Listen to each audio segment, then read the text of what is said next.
Le Tour 96, c'est sûr, a pris un sacré coup de jeune. On attendait le favori, Miguel Indurain, on pensait aussi à Laurent Jalabert. Eh bien, tant pis pour les spécialistes du pronostic, c'est Bjarne Riis qui remporte ce Tour de France.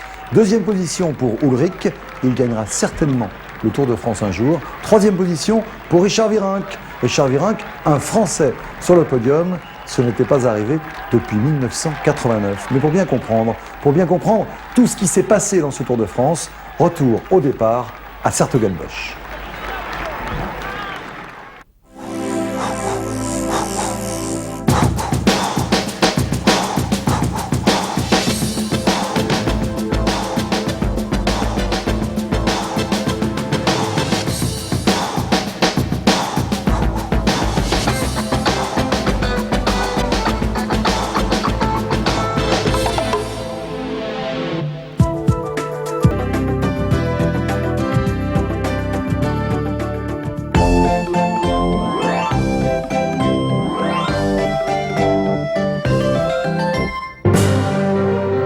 L'histoire de ce Tour 96 débute donc aux Pays-Bas, au pays du vélo et des canots.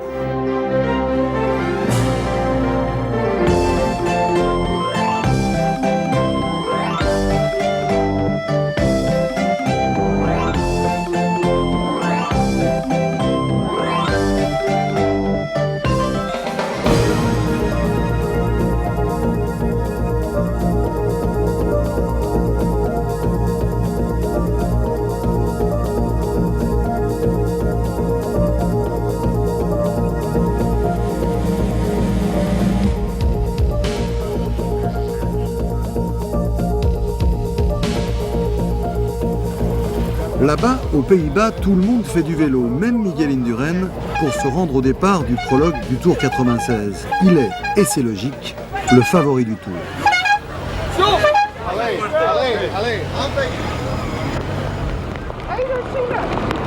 Son principal adversaire, pour les spécialistes, pourrait être Laurent Jalabert. Avec Zoulet, il semble si complémentaire.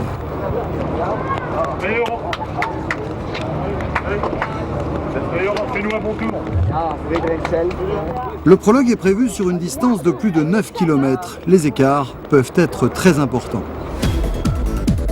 Comme si on avait senti que les intempéries avaient décidé d'accompagner les coureurs pendant quelques jours, on avait prévu de donner le départ du Tour à l'abri d'une immense halle.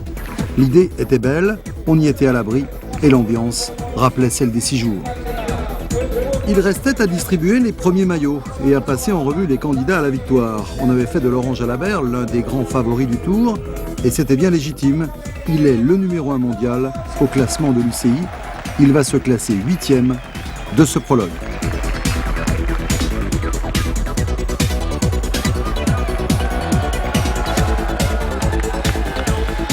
Juste devant lui, et c'est déjà un symbole, le roi Miguel. Il porte le maillot jaune pour la première fois dans ce Tour. Pas un de ses supporters ne peut envisager qu'il puisse s'agir de la dernière. Ils n'ont tous qu'un seul chiffre en tête, le chiffre 6. 6, comme 6 tours. Juste devant lui, Bjarne Riis, en 6e position. L'an passé, le Danois a terminé 3e du Tour de France. Il revient avec une équipe télécom redoutable. Il a atteint sa plénitude à 32 ans.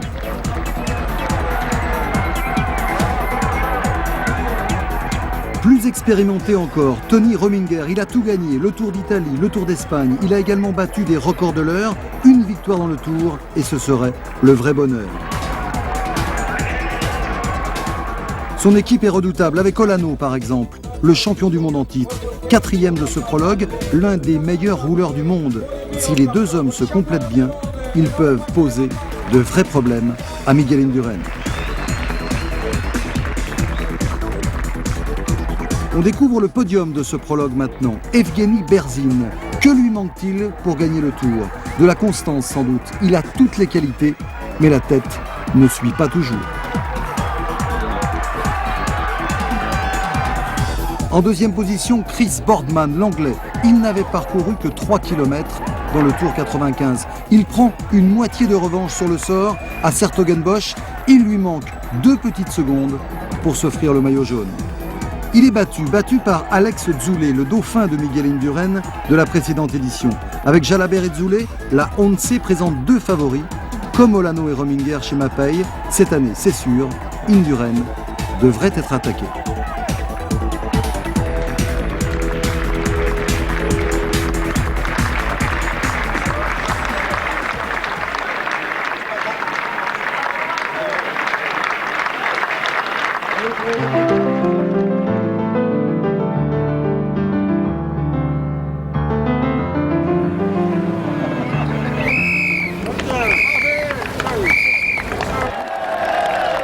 Maintenant que les présentations sont faites, place à la course. Les premières images donnent le ton, un ton froid, humide et rigoureux. Des dangereux ronds-points, des chutes à répétition vont marquer les organismes. Le Tour 96 sera dur, mais le Tour 96 sera beau. Un symbole encore, Buena Hora, le lauréat du prix de la combativité dans le Tour 95, est le premier coureur contraint à l'abandon. Il doit renoncer après une chute, la première d'une longue série dont seront victimes Thierry Marie, Luc Leblanc et Abdou Japarov, entre autres.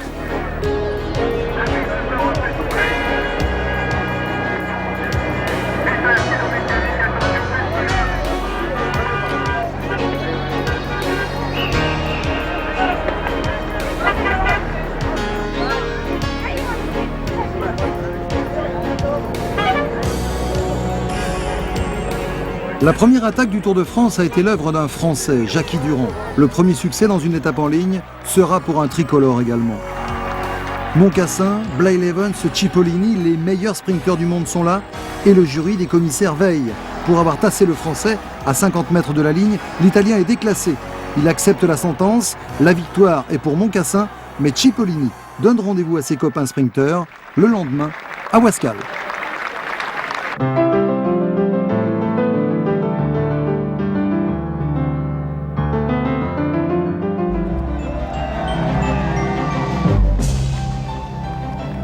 Avant de songer à la victoire d'étape, les sprinteurs ont une autre idée en tête au départ. Ils bravent la pluie, le vent pour se disputer les sprints bonification. Avec les 6 secondes glanées dans le premier sprint du jour, Moncassin revient à 3 secondes de Zoulet au classement général. Les calculs sont simples, si Moncassin termine dans les 3 premiers de l'étape, il prend le maillot jaune. Pour l'étape, ce sera Cipollini, mais pour le maillot jaune, Moncassin repassera, il est 4e. Il lui manque 1 seconde.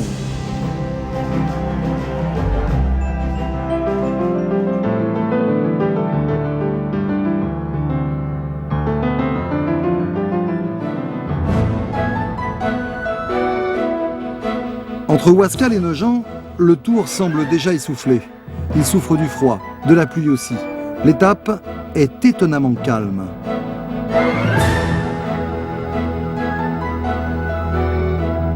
Ce tour reprend des allures très classiques. Et si l'on avait été privé de véritables séries de sprint les années passées, cette édition 96 va renouer avec cette belle tradition.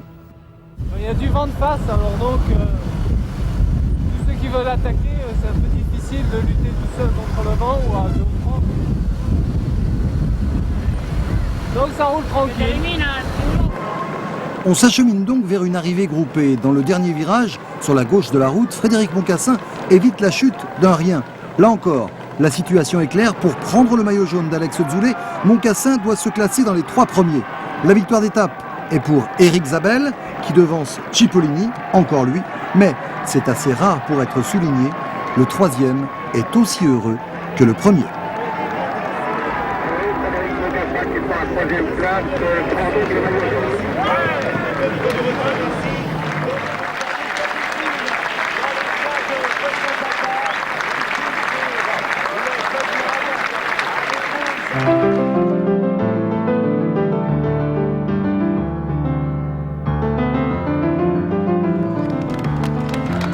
Entre Soissons et Madine, Roger Leget et l'équipe Gann ont toutes les cartes en main. Les regards des supporters français se focalisent sur eux. On remarque à peine l'invité de dernière minute de ce Tour de France. La modeste, on parle finance bien sûr, la modeste équipe d'Aubervilliers 93 et Cyril Saugrin qui passe à l'attaque dès le début de l'étape. Quand on porte le maillot jaune dans une équipe, il ne faut manquer aucune échappée. C'est une des règles de base du cyclisme. Et les hommes de Roger Leget la connaissent bien. Quand 4 hommes se sont portés en tête, Stéphane Eulot et son maillot de champion de France a joué son rôle d'équipier.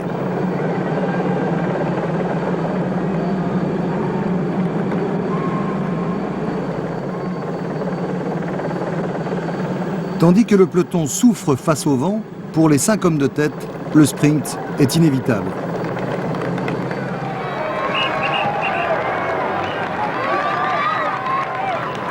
Et contre tous les pronostics, c'est Cyril Saugrain, le coureur d'Aubert, qui s'offre l'étape, comme pour se montrer digne de l'invitation de dernière minute du Tour de France. Dans le sprint du peloton, une chute. Elle implique notamment Svorada, le porteur du maillot vert, et Laurent Brochard. Vous remarquerez que Björn Norris, en maillot rouge, s'en sort indemne de justesse.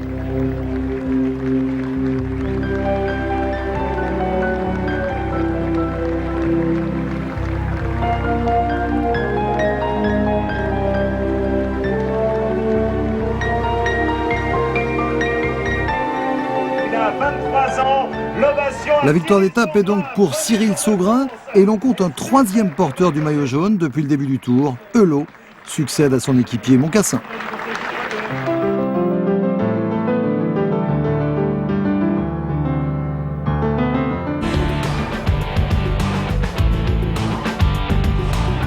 Entre Madine et Besançon, le peloton ne s'est toujours pas débarrassé de son passager encombrant, le mauvais temps. Le vent de face, la pluie, les 2 ennemis du cycliste n'ont pratiquement pas quitté les coureurs du Tour de France.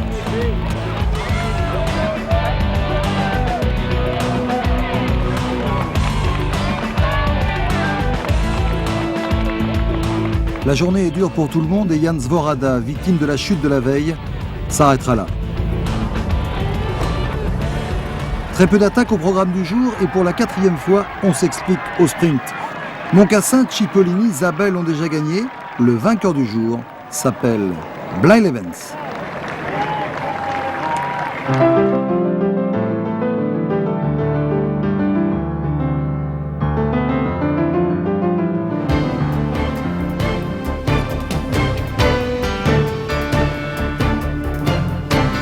Dans quelques heures, il va falloir s'attaquer aux Alpes. Et dans ces conditions atmosphériques si difficiles, cela inquiète tout le monde. Les organismes sont éprouvés et quand les Ontsé décident de déclencher la bagarre, les plus touchés sont déjà condamnés à renoncer. Lance Armstrong, l'ancien champion du monde, Eddy Seigneur, l'ancien champion de France, et Jean-Cyril Robin également, sont au nombre des victimes du jour. On retiendra de cette étape qu'elle est remportée par le très opportuniste néerlandais Jan Bogert.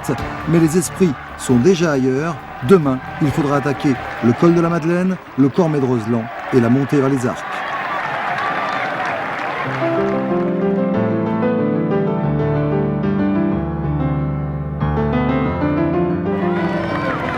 Au tennis, on dit que le 7e jeu est souvent capital dans un match. Cette 7e étape le sera aussi.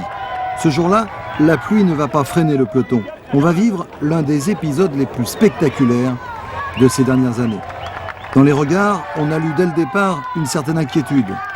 C'est vrai, il y a de quoi. En apéritif, au programme, l'ascension du col de la Madeleine. Mais avant le sommet, le meilleur grimpeur de ce début de tour, le néerlandais Van Bon, a déjà abandonné. Un symbole.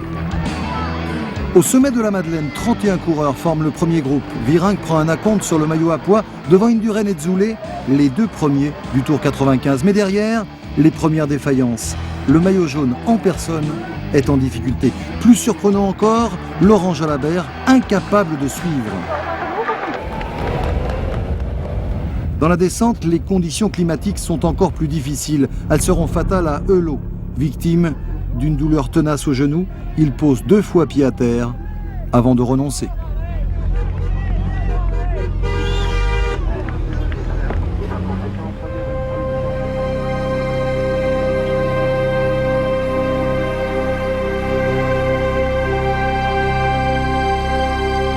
Pour qu'une étape soit épique, c'est vrai, il faut des drames, des chutes aussi. Elles vont émailler cette étape de légende. Zoulé va aller 2 fois dans le ravin, mais l'accident le plus spectaculaire implique Johan Breunel.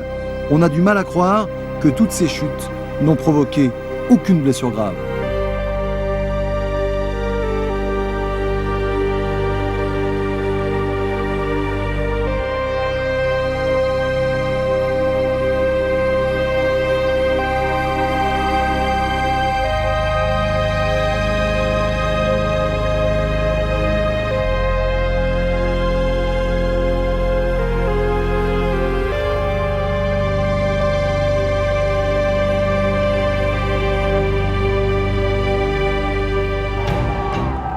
Au Cormet de Roseland, les premières attaques se déclenchent.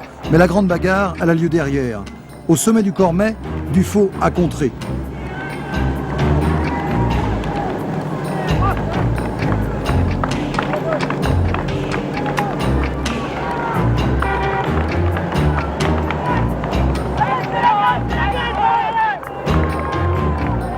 Mais la grande explication a lieu dans l'ascension vers les Arcs. Luc Leblanc choisit ce terrain pour attaquer à nouveau. Il revient sur Bolz, à la dérive, puis va fondre sur Dufaux.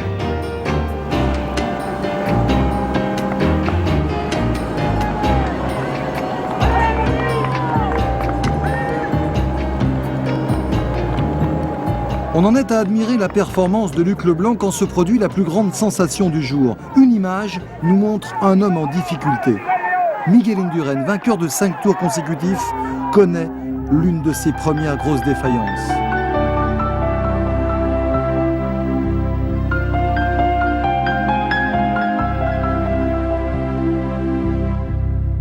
Le tour se joue peut-être là. En tout cas, une page du cyclisme moderne se tourne dans les lacets de l'ascension des Arcs. On découvre un Miguel Indurain qu'on connaissait peu, tout à coup tellement humain.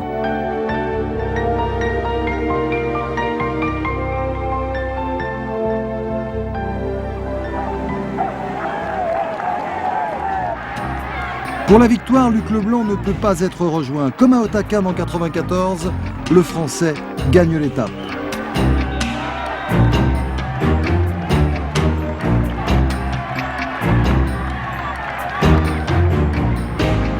L'étape a été superbe, les défaillances terribles. Mais paradoxe, tandis que Jalabert, Indurain et Zoulet semblent avoir perdu le tour, on retrouve encore 10 hommes en 1 minute. Berzin est en jaune, ça promet.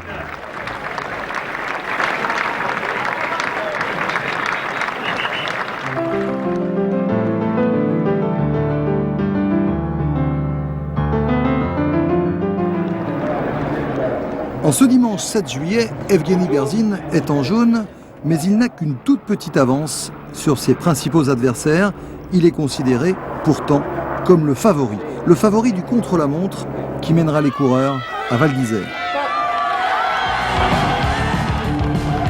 Il va d'ailleurs consolider sa première place en parcourant les 30 km qui séparent Bourg-Saint-Maurice de Val d'Isère à plus de 35 km/h de moyenne. Impressionnant.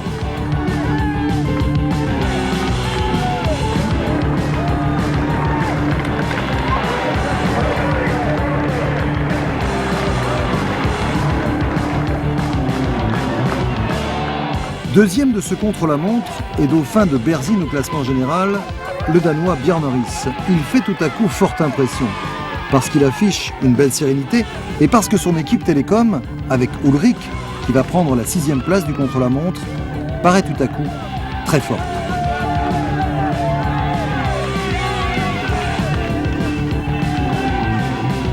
À la 3e place, Abraham Olano.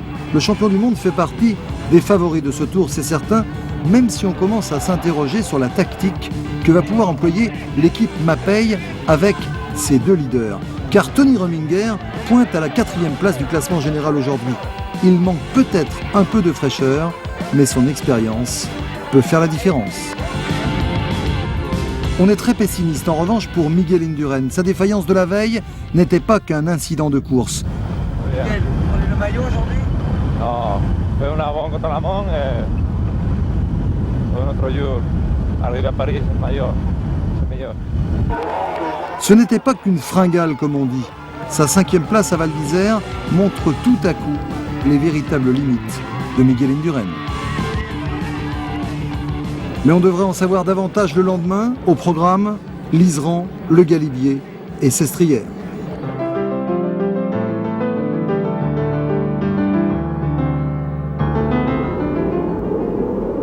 Il était dit que ce tour aurait un scénario inhabituel. Ce 8 juillet a des allures de journée de décembre.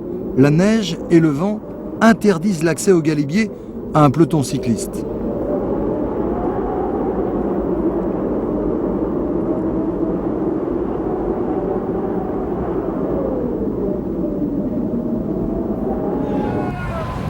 La décision de la Société du Tour de France intervient dès 7 h du matin. On passera l'Iseran en convoi. Les coureurs sont fatalistes.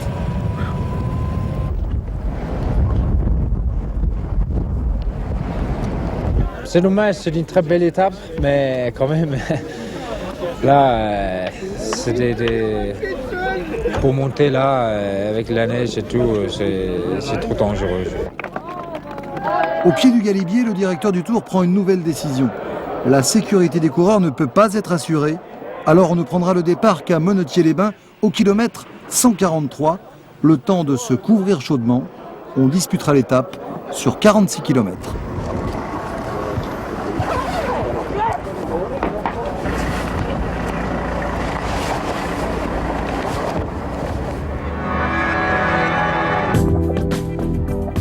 L'étape est courte, très courte même, mais elle va faire des dégâts. Le responsable, Bjarne Riis.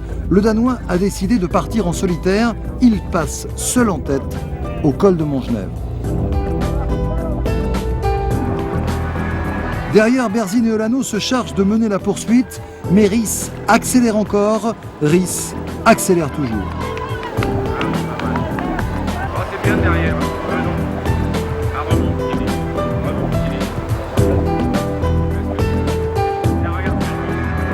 Première victime de ce nouveau coup d'accélérateur, le maillot jaune en personne, en queue de ce peloton. Mais un peu plus de 40 km vont suffire à bouleverser la hiérarchie du Tour. Déjà vainqueur aux arcs, Luc Leblanc en veut encore. Il a tant de retard à combler au classement général. L'accélération de Leblanc, bientôt relayée par Miguel Indurain, va provoquer la perte définitive de Berzin. Pour le succès d'étape, Riis ne sera plus rejoint, mais Leblanc échoue de peu, de 24 secondes.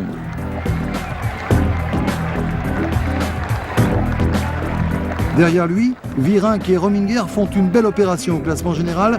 Indurain, lui, se contente de limiter la casse.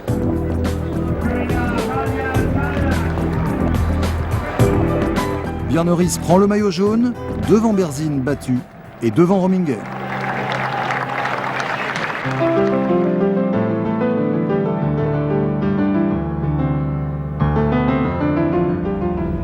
Entre Turin et Gap, le Tour va prendre fin pour Laurent Jalabert.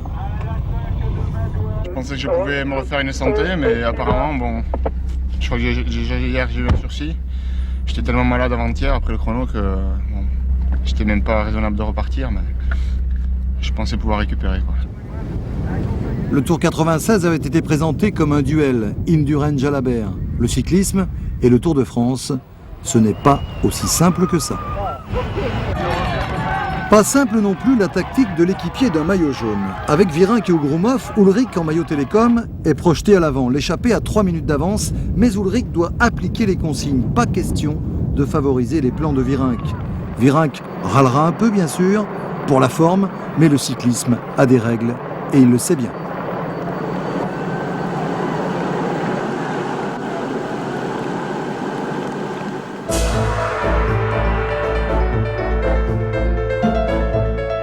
Aujourd'hui, la montagne est enfin belle, le soleil est de retour, on en profite.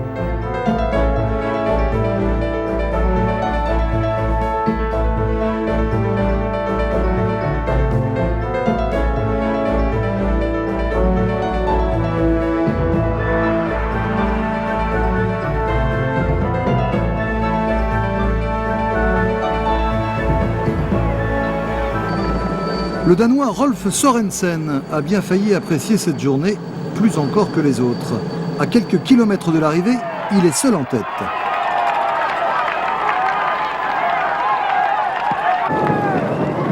Mais le peloton intraitable va s'offrir un nouveau sprint. Un nouveau sprint qui fait le bonheur d'Éric Zabel. Il gagne l'étape et s'empare du maillot vert. L'hégémonie des télécoms est en marche.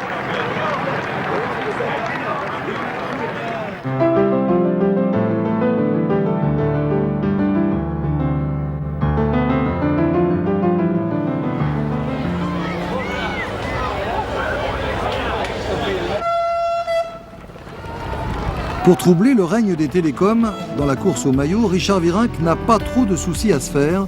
On ne voit plus qui pourrait l'inquiéter pour le classement de la montagne. Il va d'ailleurs passer facilement en tête au sommet du col de Cabre.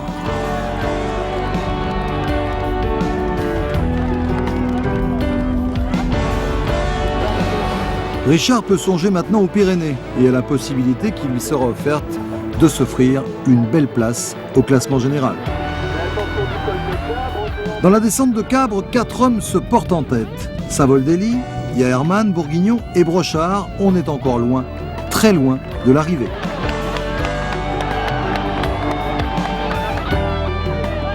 Ne vous fiez pas aux apparences, Björn Riis se préserve sans problème sa place parmi les meilleurs.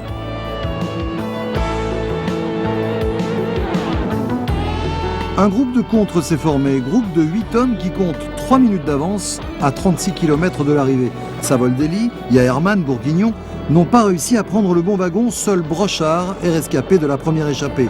Les coéquipiers de Björn Riis se contentent de contrôler et l'ont fait de Fernandez Ginés, le champion d'Espagne, le favori pour la victoire d'étape.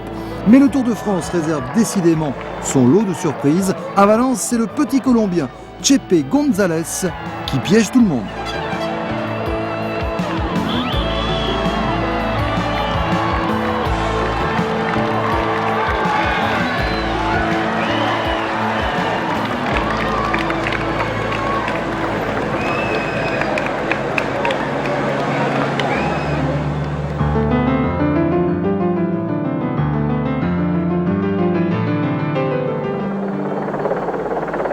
Le lendemain, pour rejoindre le Puy-en-Velay, le peloton traverse le Rhône, de la Drôme à l'Ardèche. Autant le dire tout de suite, on ne vivra pas la plus grande journée sportive de ce Tour de France.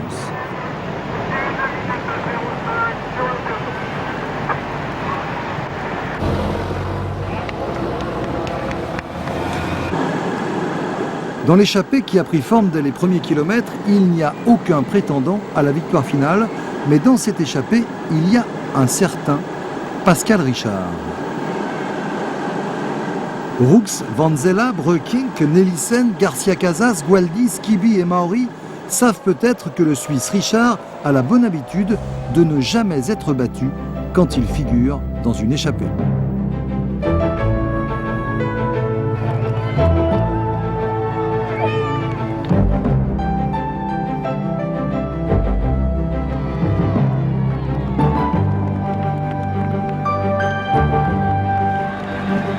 Au Puy-en-Velay, la tradition est respectée. Le Suisse Pascal Richard l'emporte. Il est le plus fort peut-être, mais le plus rusé surtout.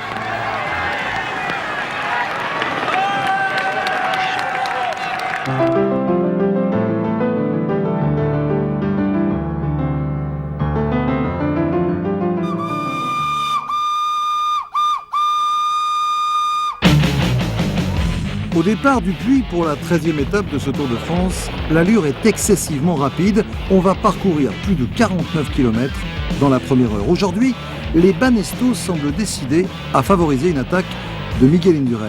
Au classement général, Miguel compte 4 minutes 38 de retard. Il veut saisir toutes les occasions, mais il n'est pas servi par la chance. Il est victime d'une crevaison qui l'oblige à consentir encore des efforts supplémentaires. À l'avant, Leblanc et Virenque multiplient les attaques. Les frères ennemis du cyclisme français sont encore les animateurs du jour. Toutes les attaques ou presque sont contrôlées par les télécoms, mais Leblanc insiste encore. Derrière, Tony Rominger, lui, est déjà en difficulté.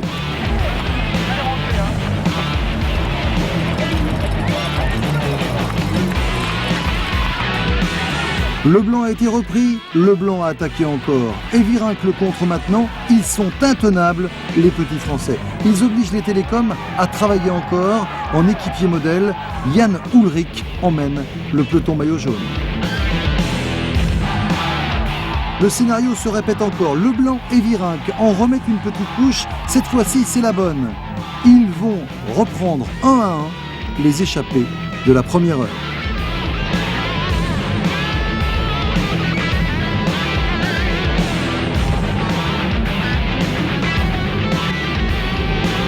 Derrière, Riss n'en a que faire, il fait rouler ses équipiers pour distancer Rominger et les autres.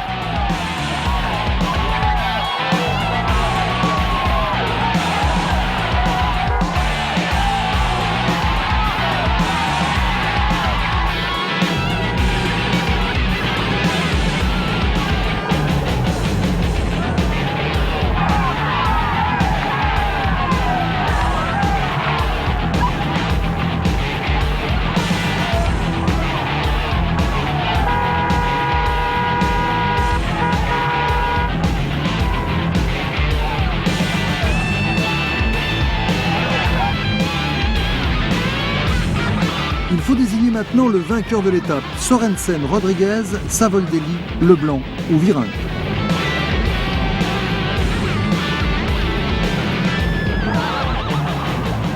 Ils sont 5, mais le plus fort, le plus malin, le plus acrobate aussi, sera le Danois Rolf Sorensen.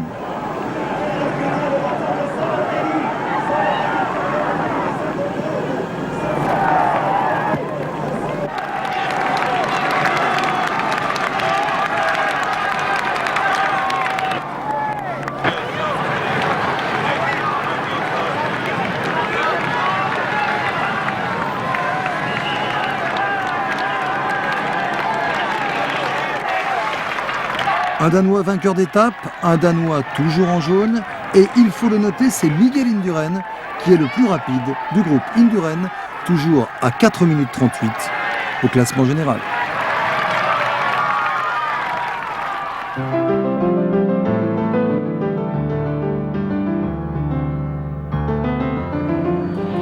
Au matin de ce 14 juillet, on a encore en mémoire l'exploit de Laurent Jalabert, l'année précédente à Mende. Sur ce terrain de moyenne montagne qui lui convient à merveille, Bjarne Riis va se comporter en patron. Plus de doute, c'est lui, le boss du Tour 96. Ils sont très à l'avant sur une de ces accélérations. Riis est accompagné de Bols et Ullrich, ses équipiers. Il y a aussi Olano, Bartoli, Richard, Berzin, Virenque, Brochard, Dufaux, Leblanc, Luttenberger et Roux. Virenque saisit l'occasion de consolider son maillot à pois, et derrière, on est nerveux. Escartine est même victime d'une chute.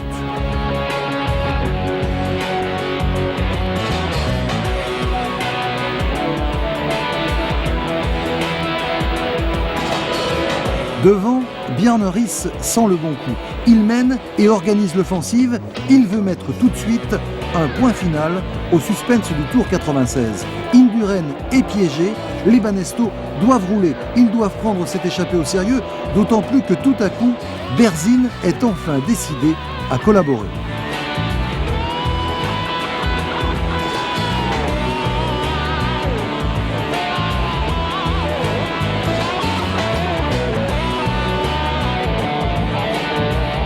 Après 38 km de lutte acharnée, les Banesto vont enfin provoquer le regroupement. Mais ces efforts, c'est sûr, se paieront dans 2 jours dans la première étape des Pyrénées. Pour l'étape du jour, ils sont 6 à prétendre au succès. Parmi eux, le Français Laurent Madouas, qui est sans aucun doute le plus fort pour faire la différence, mais le Rennais attaque trop tôt peut-être. Il offre à Abdou Chaparov une belle occasion de placer un contre. Déjà vainqueur de 8 étapes du Tour, Abdou s'offre pour la première fois un succès en solitaire. Au sommet du Puy-Pinson, Gualdi, Madouas, Roux et Hamburger sont piégés. Abdou était le plus fort.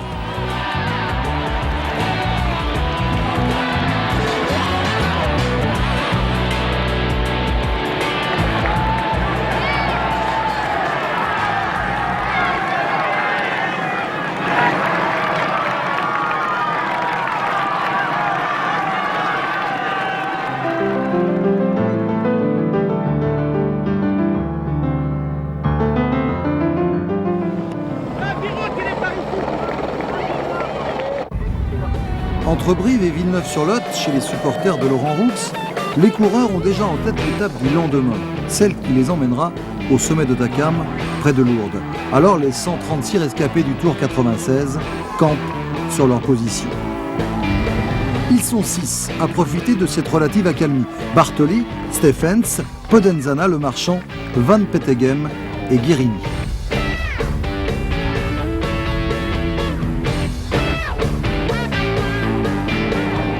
Leur avance est assez confortable pour qu'ils se disputent la victoire entre eux. Comme Abdou-Japarov la veille, c'est Podenzana qui est le plus malin. Personne ne peut répondre à son attaque à 8 km de l'arrivée. C'est vrai que la poursuite n'est pas favorisée par une chute de Stephens. L'Australien manque un virage et retarde le groupe de contre.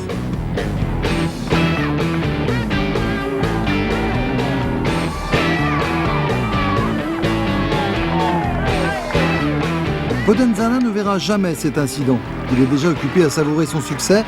Le double champion d'Italie n'avait jamais remporté de victoire d'un tel standing.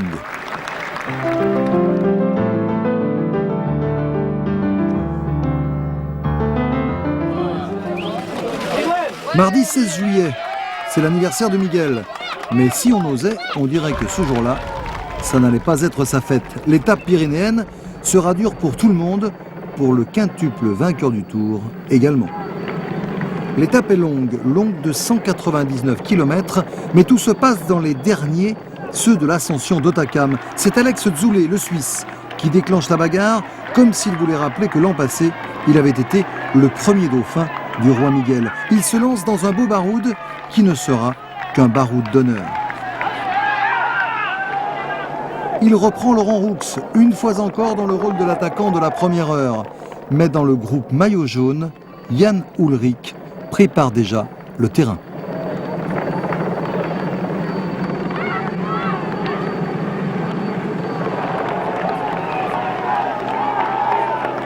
À 10 km du sommet, Zoulet est repris et Indurain donne tout à coup de l'espoir à ses supporters. On accélère et Rominger est déjà en difficulté. Remarquez, dans le peloton, Berzin et Olano ne semblent pas très bien non plus. C'est vrai que Jan Ullrich impose le train.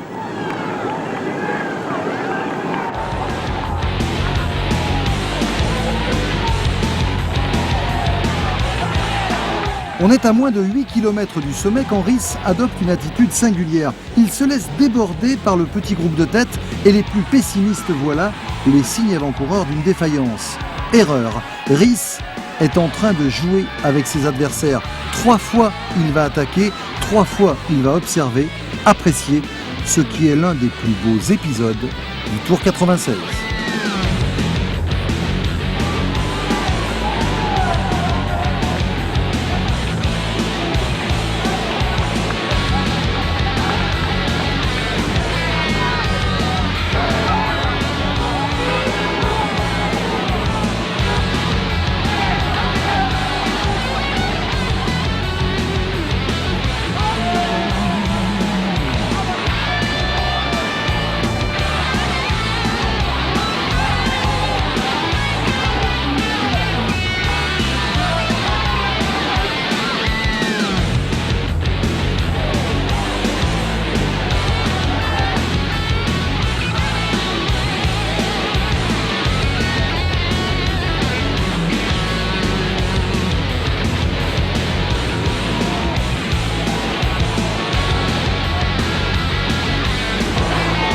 La troisième attaque est la bonne, on s'expliquera, c'est sûr, pour la deuxième place. Riss survole l'étape, Riss survole le Tour.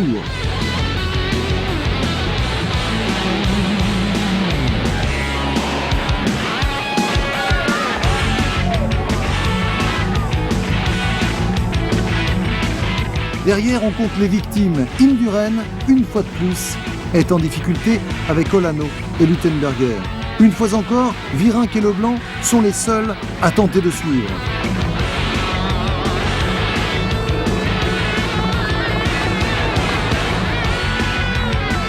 Un peu plus loin, Indurain craque vraiment. Il ne peut rien contre Riss, il ne peut rien non plus contre Rominger.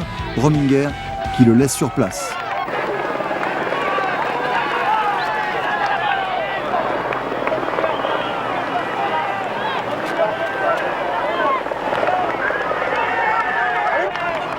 Richard Virenque, Laurent Dufaux, Luc Leblanc sont les seuls rescapés. Riss a gagné le Tour ce jour-là.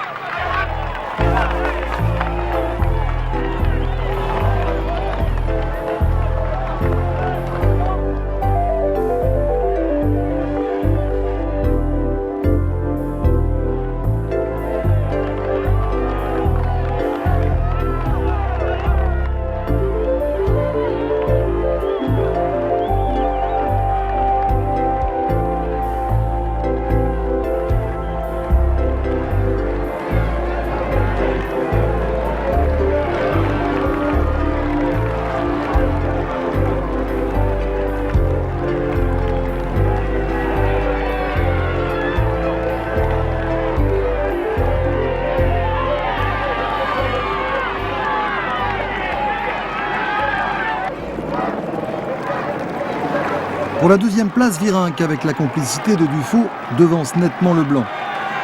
Un peu plus loin encore, on retrouve Rominger et Jan Ullrich, puis Escartine et Olano.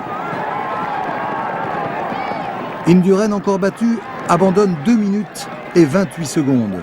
Il perd tout espoir de gagner le Tour de France. Berzin, lui, abandonne 2 minutes et 59 secondes.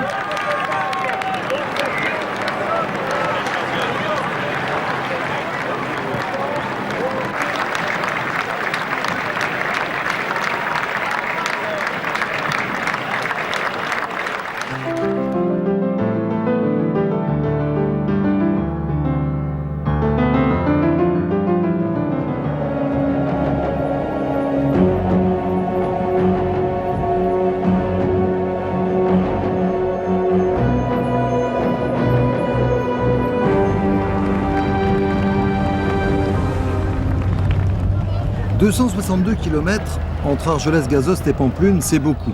Beaucoup pour un peloton fatigué. Combien seront-ils à pouvoir suivre le rythme imposé par Bjarne Riss? Ces trois-là, en tout cas, prennent de l'avance très tôt, comme pour mieux limiter les dégâts ensuite. Stephens, Hervé et Bartoli ont attaqué dès le col de Soulor. Cette accélération provoque de nouveaux abandons. Il n'était plus que 134 au départ. Ce soir, Colotti, Aparicio et Lieti manqueront à l'appel.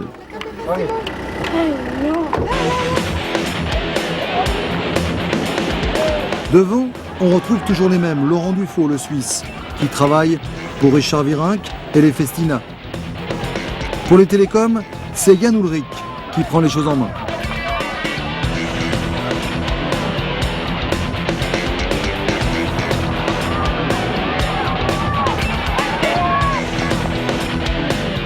Des accélérations qui vont être fatales. Fatales à Tony Rominger et plus grave peut-être parce qu'il arrive ce soir chez lui à Miguel Indurain. Dans le groupe des battus, on retrouve Olano et Fernandez Gines. L'attaquant de la première heure, Neil Stephens, l'Australien, est seul au sommet du Soudet. Mais derrière lui, ceux qui occuperont les premières places du classement général à Paris se sont regroupés. Indurain n'a pas sa place dans ce groupe. Il est à nouveau piégé.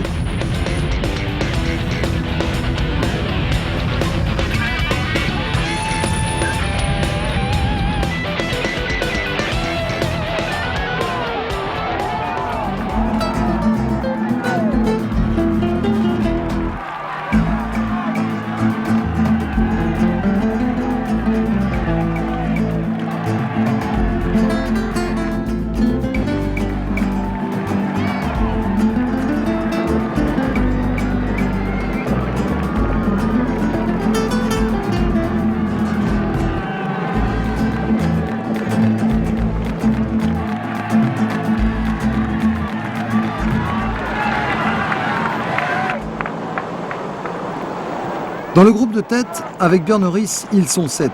Leblanc, Virenque, Dufaux, Escartine, Ullrich, Ugrumov et Luttenberger.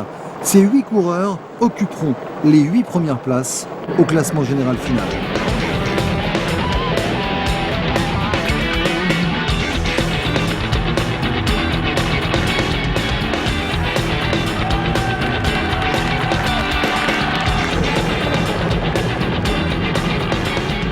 Les petits incidents techniques qui retarderont Escartine, puis Dufaux, puis Virenque L'attitude un peu trop présente des spectateurs n'y changeront rien. Au port de l'Arro, ils seront toujours en tête.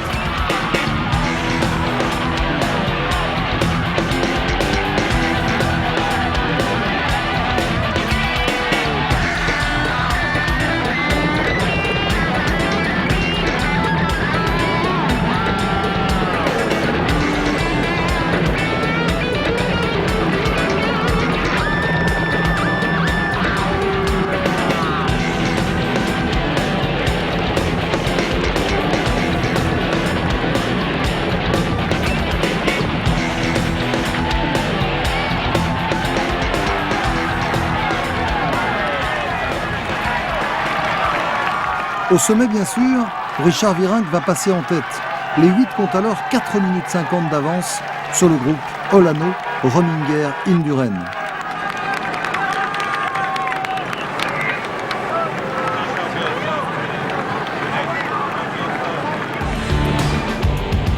Mais dans la descente, tout à coup, on pense que le tour n'est peut-être pas définitivement joué.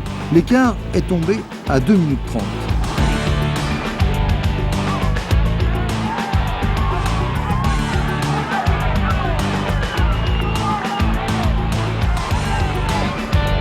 Une nouvelle accélération d'Ulrich. Des relais appuyés de Bjarne en personne vont tuer définitivement le suspense.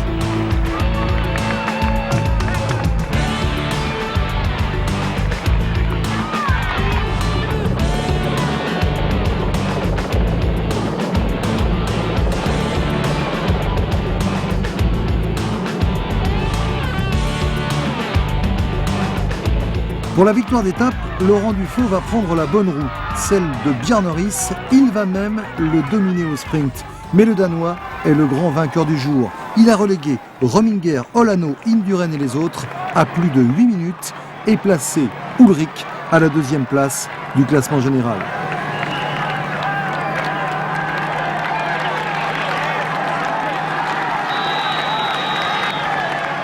En se classant 3e de l'étape, Richard Virenque monte sur la 3e marche du podium du Tour.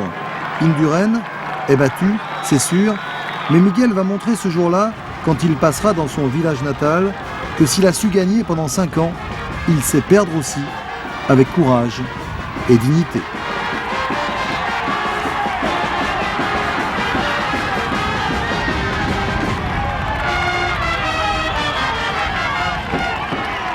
Miguel Indurain qui passe le témoin à Bjarne devant son public de Pamplune, c'est là aussi l'une des grandes images de ce Tour 96.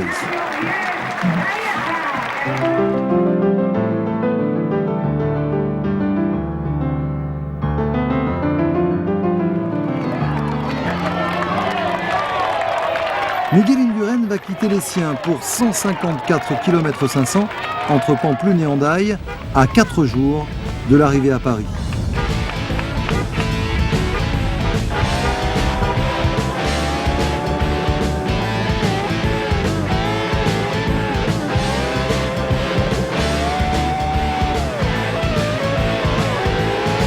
Cette étape, c'est logique, sera offerte aux équipiers. Bjarne a lancé N, le champion d'Allemagne, dans l'échappée. Mais s'il est le plus fort, N n'est sûrement pas le plus expérimenté. Il a lancé le sprint de bien trop loin. Voskamp, le néerlandais, a attendu son heure et remporte la 18e étape du Tour, la 2e pour les TVM de Blaye Levens.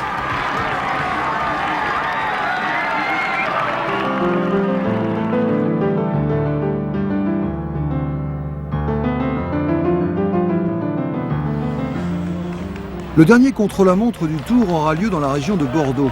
On va s'y rendre sur 226 km 500 en partant d'Hendaye par les Landes. Pour une fois, on a le temps de jeter un œil sur ce qui se passe sur le bord de la route et il s'en passe des choses.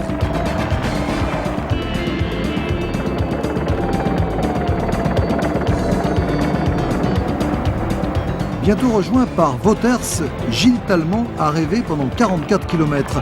Mais dans les faubourgs de Bordeaux, les équipiers des sprinteurs vont faire leur boulot, la tradition sera respectée, le peloton arrivera groupé. Un peloton qui va nous offrir le plus beau sprint du Tour 96. La victoire de Frédéric Moncassin devant Zabel et Baldato mérite bien d'être vue sous tous les angles.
Entre Bordeaux et Saint-Émilion, 62 km 500 contre la montre, mais pour quels enjeux?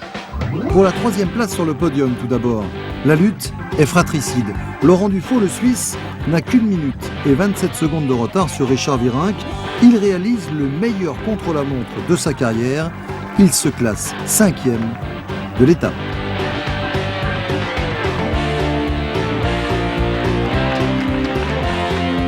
Mais pour détrôner Richard Virenque, cela ne suffit pas. 7e de l'étape, Richard ne concède que 11 secondes à son copain de chez Festina. Cette fois-ci, c'est sûr, Richard Virenque sera sur le podium.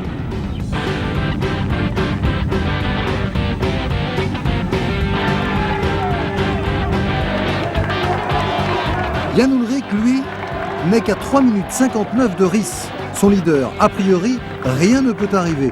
Mais rétrospectivement, on peut envisager un dernier coup de théâtre. Songez, Ullrich va combler plus de la moitié de son retard. Il reprend 2 minutes et 18 secondes à Riss. Incroyable. Riss, c'est vrai, paie ce jour-là les efforts des jours précédents. Sa plus dure journée sur le Tour de France. Mais l'essentiel, c'est vrai, avait été assuré depuis bien longtemps.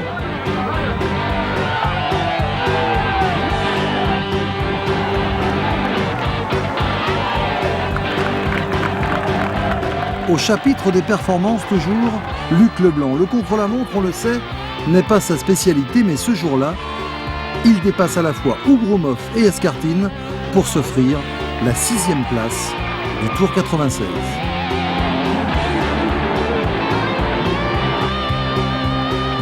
Mais le principal enseignement du jour, c'est, on allait dire, la résurrection de Miguel Indurain. 2e derrière l'intouchable Ullrich, il se rassure et ses supporters avec. C'est à Saint-Émilion, ici même, qu'il décidera de se présenter au départ des Jeux Olympiques et qu'il retrouvera des ambitions de succès pour la fin de la saison. Ce n'est pas la plus mauvaise nouvelle de cette fin de Tour de France.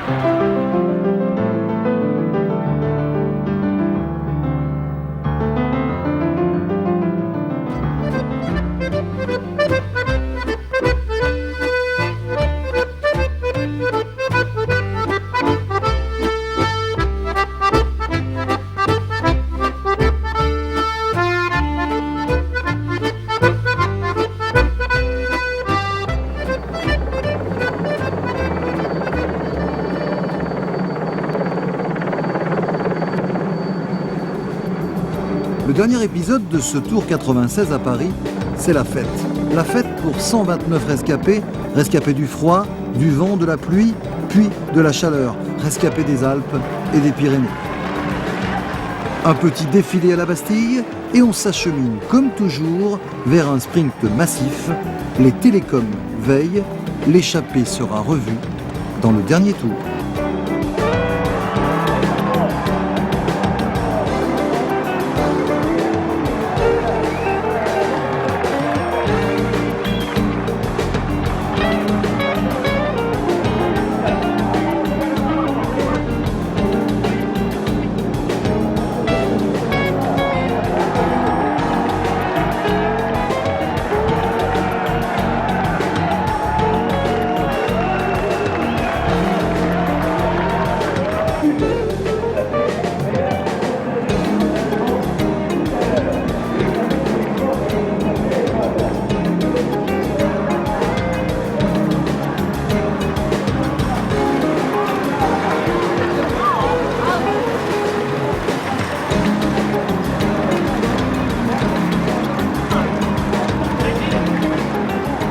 Parmi les seigneurs du sprint, tout le monde a été servi. Moncassin 2 fois, à Sertogenbosch et à Bordeaux. Cipollini à Wascal. Zabel, lui, à Nogent-sur-Oise et Gap. Blaye-Levens à Besançon. Seul l'Italien Baldato a collectionné les places d'honneur. Et comme s'il devait y avoir une morale dans ce final, c'est Baldato qui va s'offrir le dernier sprint.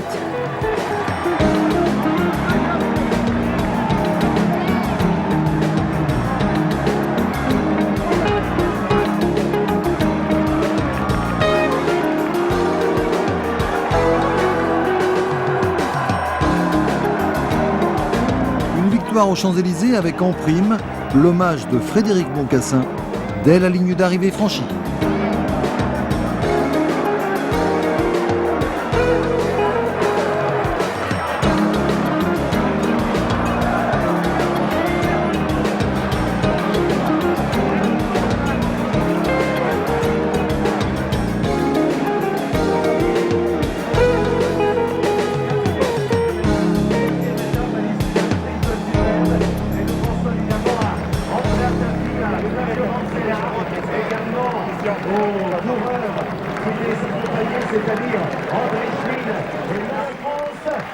Sur les podiums maintenant, à Bjarneris, le premier tour de l'après-Indurain.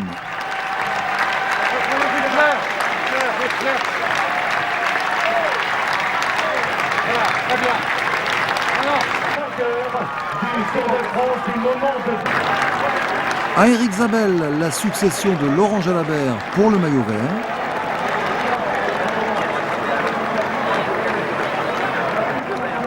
Et seul Richard Virenque retrouve son maillot de l'an passé.